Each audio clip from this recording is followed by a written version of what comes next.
भावानो, video करायचा विषय म्हणजे आज सकाळ सकाळवर एक न्यूज ऐकल्या की रोहित शर्मा रिटायरमेंट घ्यायले.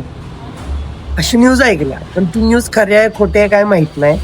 पण ते ऐकून तर भीती तर वाटणारच, कारण रोहित शर्मा फॅन आहे. एक तर पहिलाच दोन्ही मी खराब गेलं, त्यात आणि ही न्यूज खरी निघली तर मग काय गळपास लावून घ्यायला पाहिजे.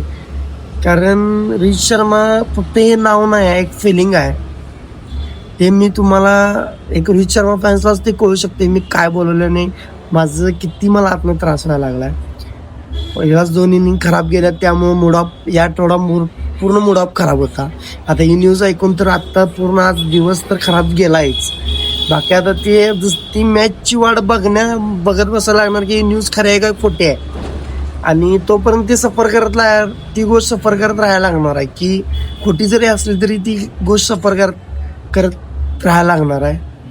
आणि भावानो, ही न्यूज खोटी ठरायला पाहिजे असं कोणाकोणाला वाटतंय का नाही, त्यांनी फक्त कमेंटमध्ये एक रेड हार्ट सेंड करून जावा किंवा रोहित शर्माबद्दल 2 शब्द सेंड करून जावा. सपला विषय भावानो.